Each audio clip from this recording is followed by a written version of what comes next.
નમસ્કાર મિત્રો, આજે છે 9 ફેબ્રુઆરી 2026 અને આપણે ગુજરાતની દરેક મુખ્ય મંડીઓમાં ડુંગળીના ભાવનું સંપૂર્ણ વિશ્લેષણ આવ્યું છે. જાણીશું કયા મંડીમાં શું ભાવ છે, કેમ ભાવ વધશે કે ઘટશે અને બજારમાં હાલ શું ટ્રેડ છે. બસ જોવા રહો. સૌપ્રથમ છે મુખ્ય મંડીઓના ભાવ. સૌપ્રથમ સુરતમાં ડુંગળીનું સૌથી ઓછું ભાવ 400 ક્વિન્ટલ અને મહત્તમ ભાવ 20100 રૂપિયા પ્રતિ ક્વિન્ટલ નોંધાયું છે. ત્યારબાદ છે વડોદરા. અહીં ડુંગળી 1000 થી 1500 રૂપિયા પ્રતિ ક્વિન્ટલ સુધી ટ્રેડ થઈ રહી છે. ત્યારબાદ છે ગોંડલ અને અમદાવાદ. ગોંડલમાં 955 પ્રતિ ક્વિન્ટલનો ભાવ અને અમદાવાદમાં લગભગ 1150 રૂપિયા પ્રતિ ક્વિન્ટલનો નોંધાયો છે. ભાવ કેમ આવો છે?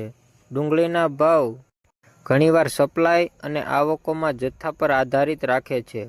વધુ આવક એટલે ભાવ નીચેના પડે, જ્યારે સપ્લાય ઓછી પડે ત્યારે ભાવ સામે નીચા રહે છે. હાલમાં ક્યારેક મંડીઓમાં સપ્લાય વધતા ભાવ નીચે આવી રહ્યા છે, પરંતુ ગુણવત્તા, સ્થળ અને ડિમાન્ડ પ્રમાણે દરેક મંડીમાં અલગ અલગ ભાવ જોવા મળે છે.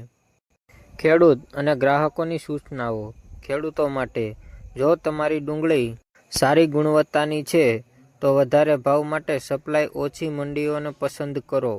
ગ્રાહક માટે, બાળકો અને સેમ સ્ટોરી.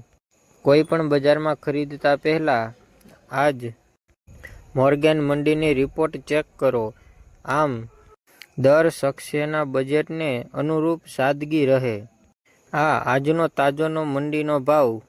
જો તમને માહિતી ઉપયોગી લાગી હોય તો વિડીયોને લાઈક કરો, શેર કરો અને સબસ્ક્રાઇબ કરવાનું ભૂલશો નહીં. જય ખેડૂત, જય ગુજરાત.